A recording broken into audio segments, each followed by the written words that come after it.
माननीय हमारे मुखियागण, सदस्यगण और सामाजिक कार्यकर्ताओं का देन है, जो विगत 4-5 सालों से इस यात्रा का आयोजन हो रहा है। और उस यात्रा में हमारे बीच कई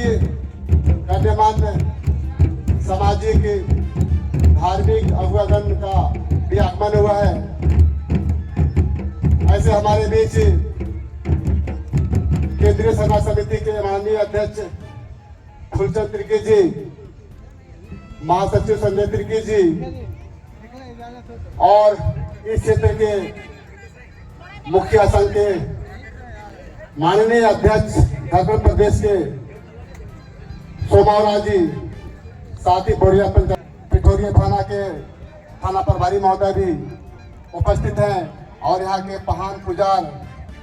और ये संदीप राव जी, सोमावरा जी,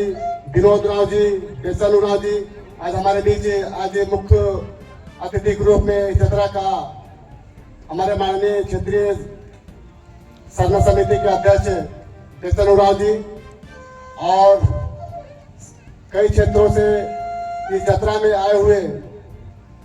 हमारे दर्शकगण और नृत्य कला संस्कृति के सब प्रस्तुत करने वाले कई लोग ऐसे हैं, हमारे माता पिता बुजुर्ग साथीगण भाई बहनों, सभी को इस यात्रा की ओर से, इस मंच की ओर से आप सभी को बहुत बहुत आभार व्यक्त और धन्यवाद देना चाहते हैं। बहुत विकम परिस्थिति में इस यात्रा का आयोजन हुआ है। हमारे मुखिया जी वहां पर भ्रमण करके आए हैं। यहाँ रस्का डूबा का जो इतिहास रहा है और रस्का मतलब की रिझवान, जो रिझ ढंग करने वाले, नचने बिगड़ने वाले जिसको बोलते हैं रस्का बोलते हैं, वैसे हमारे इतिहास में रहा है। वहां पर आगे देख रहे हैं नदी है, नदी में पार होकर के इस गांव से उस गांव अपना रिझ ढंग करने जाते थे और उसी दौरान अपने जो भाभी शायद उनके द्वारा जो करीब लग गया कि भाई ये हमारे देवर जाते कहाँ हैं। उस दौरान में नदी भरा हुआ था और एक बंदूक वाला रंग या जो भी लरंग था उसको आधा काट करके छोड़ दी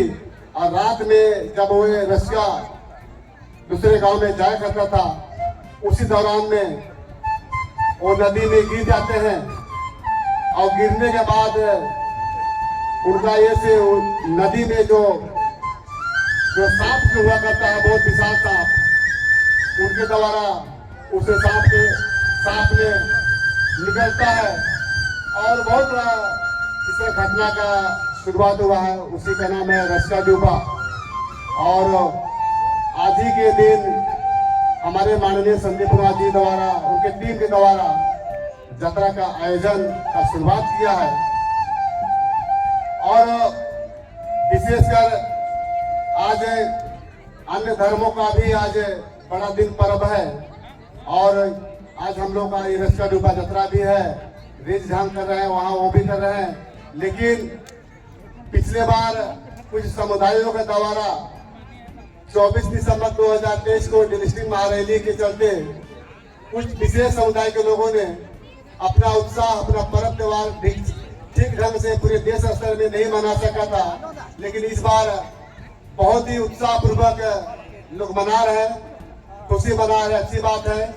लेकिन हमारे बीच के ही लोग हैं जो हमारे बीच हमारे के प्रति, हमारे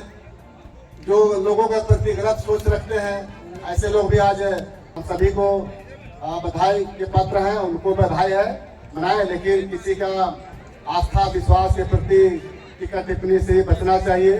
तो आज ज्यादा ना बोलते हुए, चूंकि रिझ ढंग का और यहाँ से स्टार्ट होता है राइस का डोभा का सम्मान समारोह। यहाँ पर कई ऐसे उपस्थित अतिथिगण हैं जो इस राइस का डोभा के जतरा मेला में चार चांद लगाने पहुँचे हैं। आप देख सकते हैं फूल और अंग वस्त्र देकर के सम्मानित किया जा रहा है ये ऐतिहासिक जतरा मेला में। अब यहाँ सभी नृत्य जो जनजातीय का वास्तविक एक छवि है वो दिखाई दे रहा है। आप देख सकते हैं तस्वीरों के माध्यम से नाच और जो नृत्य है वो जनजाति के लिए माना जाता है शुभ, और यही शुभ है शुरुआती दौर में किया जा रहा है। आपको हम दिखा रहे हैं कि जतरा मेला कई वर्षों से लगातार यहाँ पर किया जा रहा है, और आदिवासियों को जो पारंपरिक वेशभूषा है, नृत्य है, रूढ़िवादी प्रथा है, वो लगातार यहाँ पर जागृत करने की कोशिश की जा रही है। आपको हम तस्वीरों के माध्यम से सीधा दिखाने की कोशिश कर रहे हैं कि आज जीवंत तो होता हुआ दिख रहा है यहाँ जनजातियों का एक प्रथा जो सदियों से इनके दिलो दिमाग में एक आस्था के रूप में जागृत है। आप देख सकते हैं यहाँ पर रईस का डोभा एक ऐसा नाम है जो जनजातियों को एक सूत्र में बांधकर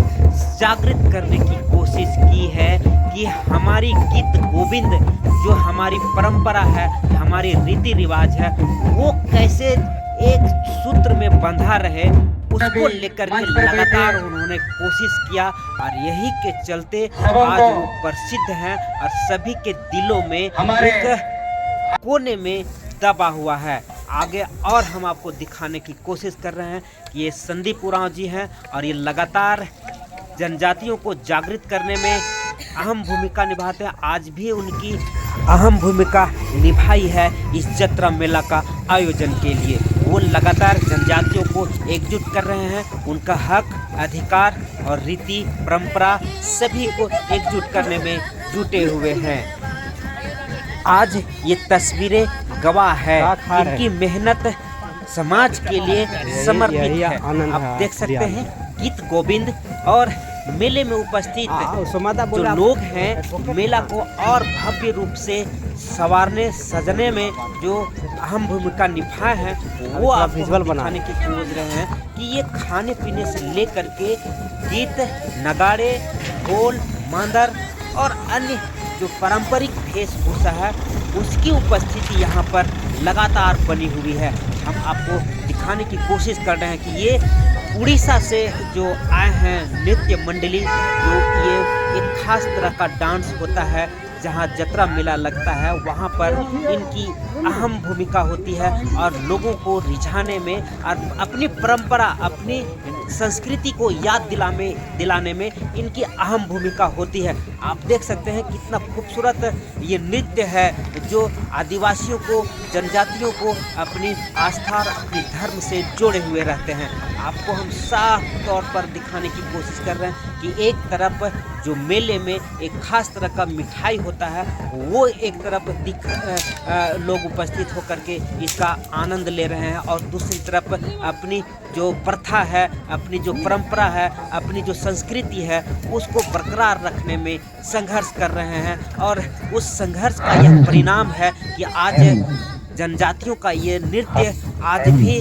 परंपरागत है और अभी चलन में है। अब इसी की परंपरा को बरकरार रखने के लिए पेशा एक्ट जो जनजातियों की सुरक्षा कवच है उसकी बहुलता और उसकी प्रखरता और उनकी शासन प्रशासन की व्यवस्था बनाए रखने में अहम भूमिका निभाती है। हम आपको थोड़ा सा पेशा एक्ट के विषय में भी जानकारी देने की कोशिश करेंगे कि आज पेशा एक्ट और पी पेशा में खासा लड़ाई लड़ी जा रही है। एक जनजातीय अपनी पेशा एक्ट को लागू कराने के लिए तरह तरह के आंदोलनरत हैं, संघर्ष रत्न हैं। वहीं जो धर्मांतरित ईसाई हैं, धर्मांतरित लोग हैं, हालांकि वो भी अपने आप को जनजाति और आदिवासी ही मानते हैं, लेकिन पी पेशा में कन्वर्ट कर छठी शेड्यूल के रूप में लागू कराना चाहते हैं। हम आपको साफ तौर पर यह बताना चाहते हैं 6 शेड्यूल बहुलता के आधार पर वोटिंग होती है, जिसकी अधिक वोटिंग होगी वो नेता चुना चुना जाएगा या समाज को प्रशासन में संचालित के लिए चुना जाएगा। लेकिन जब 5वीं अनुसूची कुछ जिलों में लागू है, वहाँ भी 6ठी अनुसूची अगर लागू हो जाती है तो वहाँ की आदिवासियों की, जनजातियों की जो अधिकार है, उनका जो आरक्षण मिला है वो समाप्त हो जाएगा। अब देखना ये होगा कि आदिवासी 6ठी शेड्यूल लागू होने के, पी पैसा लागू होने का इंतजार करते हैं या फिर उसके विरोध में उठ खड़ा होते हैं। ये देखने वाली बात होगी और ये आदिवासियों की अस्तित्व की लड़ाई का एक अहम भूमिका होगी और अहम माना जाएगा, क्योंकि 6ठी शेड्यूल जैसे ही लागू होगा वहाँ पर वोटिंग होगा। अब जनजाति का जो आरक्षण है वो नहीं होगा, वोट सिस्टम में होगा और वोटिंग में जहां जिसकी बहुलता होगी वही शासन प्रशासन संभालेंगे। अब देखना ये है कि क्या ये जो परंपरा चल रही है वो एक समाप्त हो जाएगा या फिर जो धर्मांतरित ईसाई हैं या फिर धर्मांतरित आदिवासी हैं उनकी बहुलता के आधार पर वो अपना वर्चस्व जमाएंगे। ये सरकार के लिए भी बहुत बड़ी चुनौती है और उस चुनौती को कैसे पार पाएगी या उस जो असमंजस की जो स्थिति बनी हुई है वो कैसे हैंडल करेगी, सरकार के लिए भी एक चुनौती बनी हुई है। हम आपको उस बात के लिए भी हम लगातार आपको सुनाते रह रहे हैं, क्योंकि मंत्री नेहा शिल्पी तिर्की ने साफ तौर पर ये कहा है कि पंचायती राज अधिनियम के तहत अगर पैसा एक्ट लागू होगा तो हम कड़ा विरोध करेंगे। जब पी पैसा हम लागू होगा और हम हर संभव कोशिश करेंगे कि पी पैसा लागू होना ही चाहिए, क्योंकि हम आपको साफ तौर पर बता दें कि पी पैसा के पक्षधर नेहा शिल्पी तिर्की कन्वर्टेड ईसाई हैं, क्योंकि ईसाई धर्म अपना लिए हैं और खासा क्षेत्रों में ईसाइयों की संख्या, कन्वर्टेड ईसाइयों की संख्या काफ़ी है, जिसको लेकर के वो 6 शेड्यूल यानी पी पैसा पर जोर दे रही है। क्योंकि जब उनकी संख्या अधिक होगी तो चुनाव हो या गांव की शासन प्रशासन व्यवस्था संभालने की हो, वही लोग रहेंगे जिनकी बहुलता होगी। अब यहाँ पर एक बड़ा सा सवाल खड़ा होता है, क्या नेहा शिल्पी तिर्की पी पैसा एक्ट के लिए लड़ाई लड़ेंगी या फिर जनजातियों की जो रीति रिवाज है, गीत गोविंद है, उनकी शासन प्रशासन की व्यवस्था है, पैसा एक्ट समाप्त कर देगी? ये एक बड़ा सा सवाल है।